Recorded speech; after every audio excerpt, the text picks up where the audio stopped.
கடமை, கண்ணியம், கட்டுப்பாடு என்கிற கோட்பாடுகளோடு அண்ணாவால் தொடங்கப்பட்ட திமுக கருணாநிதி மற்றும் அவரது வாரிசுகளிடம் சிக்கிய பின்னர் கோட்பாடுகளை மாற்றி உள்ளனர்.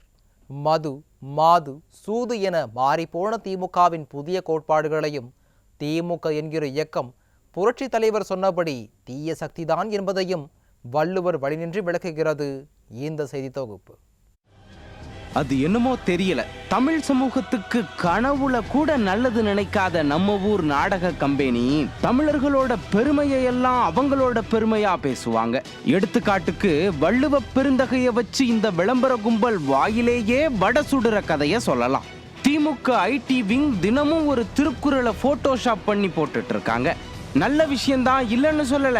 ஆனா ஊருக்கு குரல் சொல்லி கொடுக்கறவங்க அந்த குரலை கொஞ்சமாச்சும் ஃபாலோ பண்ணணும்ல. மது, மாது, சூதுலாம் ஒரு மனுஷன் வாழ்க்கையில இருக்க கூடாத விஷயங்கள்னு திருக்குறள் சொல்லுது. ஆனா திமுக அப்படியா இருக்கு? திமுகவோட மாநாட்டுல இந்த மூன்றும் இருந்ததே. ஈன்றால் முகத்தேயும் இன்னாதால் என்மற்று சான்றோர் முகத்துக்களின்னு திருவள்ளுவர் சொல்லியிருக்காரு. அதாவது போதையில தள்ளாடுற ஒருத்தனோட முகத்தை பெத்த தாயே பார்த்து சகிச்சுக்கிட மாட்டான்னு சொல்லி இருக்காரு. தினமும் திருக்குறளை போஸ்ட் பண்ணி அரசியல் பண்ற திமுக இந்த குறளை ஃபாலோ பண்ணுதா?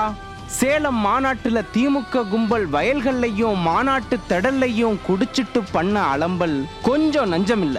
பிரியாணிய டேபிள்லையே கொட்டி சாப்பிடுற காட்சியெல்லாம் வெளியாச்சு. மதுவில் தள்ளாடிய மாநாடுன்னு பேரே வைக்கலாம். இந்த கும்பல் திருவள்ளுவர் பத்தி பேசலாமா?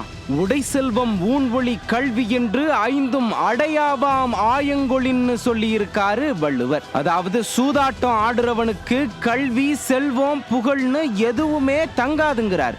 சூதாட்டம் கூடாதுன்னு தமிழ் சமூகம் பல காலமா சொல்லிட்டு தானே இருக்கு.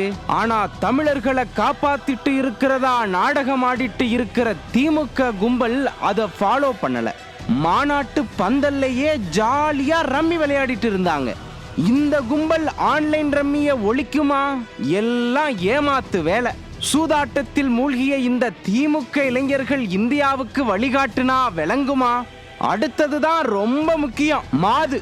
பெண்கள் மோகப்பொருள் இல்ல, அவங்களுக்கும் எல்லா உரிமையும் இருக்குன்னு அழுத்தமா சொல்றதுதான் திராவிட அரசியல். அத கொஞ்சம் கூட ஃபாலோ பண்ணாத திமுக பெண்களை எப்படி காட்சி பொருளா பயன்படுத்துறாங்கன்னு பாருங்க. ஆக தனி மனிதனுக்கு சமூகத்துக்கு கேடா நாம நினைக்கிற வள்ளுவ பெருந்தகை சொன்ன மது, மாது, சூதுன்னு மூணு விஷயமும் திமுக மாநாட்டுல தாராளமா இருந்திருக்கு. அப்ப இந்த திமுகங்கிற நாடக கும்பல் இந்த சமூகத்துக்கு கேடுதானே? புரட்சி தலைவர் இத தீய சக்தின்னு சொன்னது சரிதானே? அன்றிலிருந்து இன்று வரை திமுக திருந்தவே இல்லை, திருந்த போறதும் இல்லை. வள்ளுவ பெருந்தகை போன்ற தமிழ் சான்றோர்கள் ஒன்றும் வாடகை பொருள் அல்ல அரசியல் செய்வதற்கு. இந்த கெடுமதியாளர்களின் கைகளில் இருந்து கோட்டை கொத்தளத்தை மீட்டெடுப்போம்.